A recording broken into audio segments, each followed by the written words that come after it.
Dan, one of the things that comes forward as a theme in so many of these letters, and again, I have another stack of letters here from all over the world, are people who are trying to recover from their partner betraying them. Just people who are heartbroken, feel they can't get on with life, wondering, how do I move forward? How do I ever trust somebody again? How do I trust this guy again or this woman again who's cheated on me? And I was wondering if you had thoughts about that.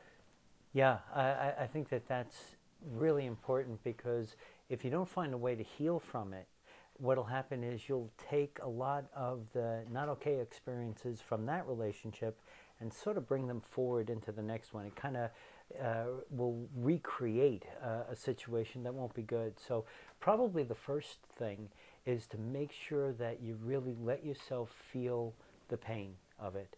A lot of people try to keep the pain out here, but in order to be able to let that pain in as a way of healing from it is to have support. So you pull in your friends. If you're not in therapy, you may want to go into therapy. You're trying to rally around all the people that you do trust and feel good about it, so that when you let yourself feel this horrible pain of being betrayed, that you're going to be buoyed by people who love you, who care about you. That's the first layer for sure. After that, it's to recognize that something happened in that relationship that you may have had a component in. So to take some real stock in trying to understand what did you contribute to this? Did you let something go on for too long? Did you not speak up? And that's not to blame yourself, but it's to understand that we're in a dance when we're in a relationship.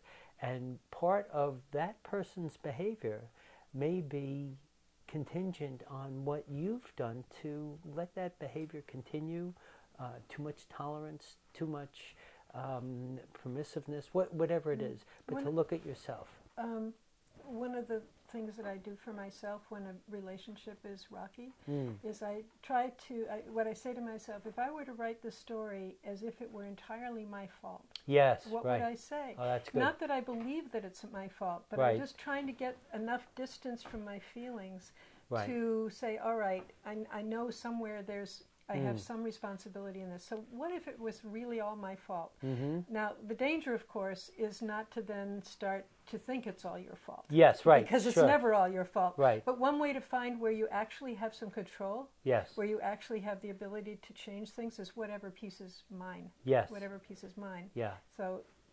And that's a springboard to forgiveness. Right, that's the next because, if you can say, boy, I didn't do this part quite okay, then what that does is it allows you to release that person too, because you recognize that there was some responsibility that you had, that you can release them. Now, I'm just going to talk about a little piece of research here, because in forgiveness research, when they find out that you can release the other person by looking at your own transgression, one of the things they say is, if it's been an abusive relationship, don't do that too early. Right. Like, in other words, it's important perhaps to recognize that it really wasn't good, that you need some time to feel the anger, the frustration, or whatever. Don't forgive somebody too quickly, which sounds almost counterintuitive in some ways, but I think that's really important. And here's the truth. Some things are unforgivable.